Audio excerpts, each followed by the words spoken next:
Oke guys, bertemu lagi di channel kita ya, Rizky Channel Manuel. Kali ini kita buat video mengenai Honda Supra GT-R 150 pemakaian di kilometer 89.000.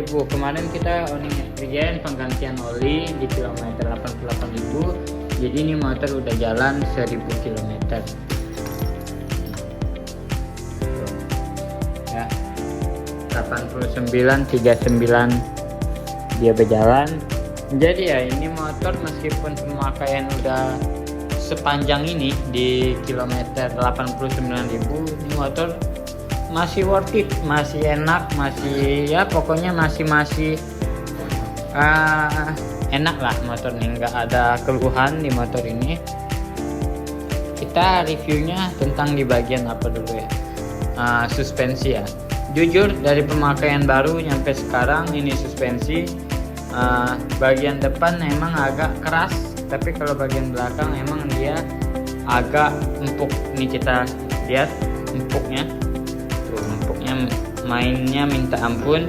Jadi kalau buat lewat jalan yang bergelombang, jalan yang naik bukit, dia lebih ngayun belakangnya.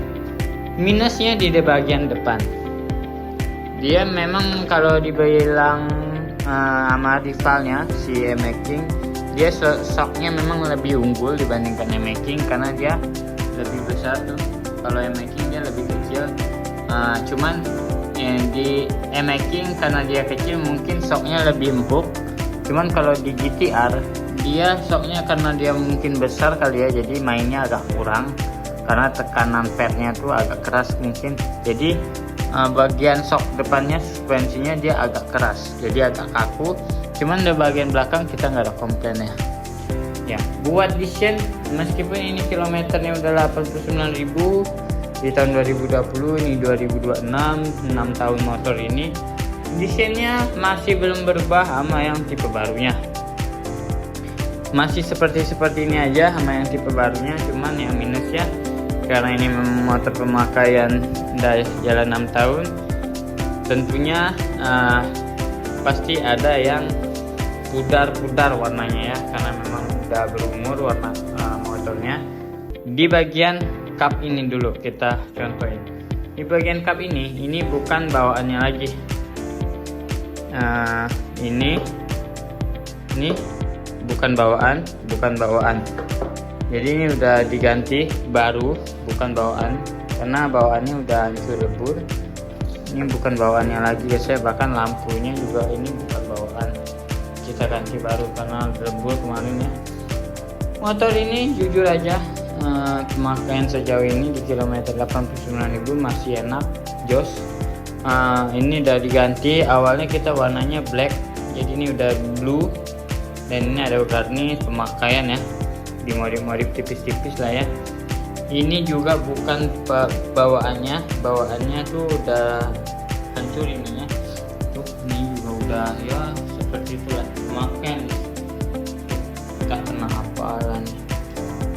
Udah itu kulit jok mungkin di kilometer 89.000 ini udah 3 kali ganti kulit jok, dan ini sebenarnya ini masih bagus, cuman warnanya ya agak kotor aja ya, karena memang kalau nyiprat, kalau hujan nyiprat, jadi ini mengakibatkan joknya jadi kotor, susah dibersihin ya, disikat juga agak nggak maunya nggak maunya bersih ya. Di bagian belakang ya, bagian depan bannya masih tergolong bagus, cuman bagian belakang ya udah lumayan mau botak juga sini guys. Banyak bahkan udah mau keluar benang, saya lihat tuh udah mau keluar benang guys ya. Bannya udah mau minta ganti, mungkin kita pakai di kilometer 90.000-an ini masih bisa sih sebenarnya. Memang udah waktunya ganti nih, bannya udah hancur, udah mau keluar benang. Tapi karena memang kita pakai ban dalam ya, main hajar aja guys. Ini spakbor jujur aja kita udah ganti sekalinya patah, karena memang bawaan si Supra GT-R ini suka goyang-goyang ya spakbor belakangnya. dia tuh suka gini-gini sehingga dia mengakibatkan baut dari plastiknya itu cepat patah. Ini bukan bawaannya juga, udah pernah diganti kita yang LED, udah 2 kali malah ganti sama yang ini karena bawaannya udah hancur.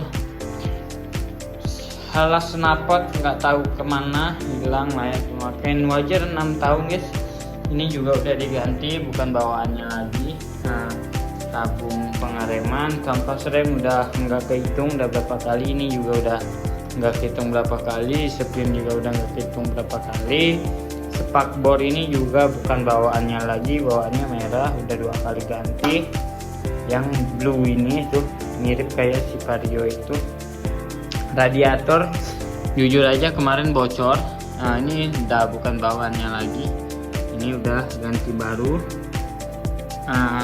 Ya seperti itulah ya guys. Oke, mungkin gini aja tentang review kita.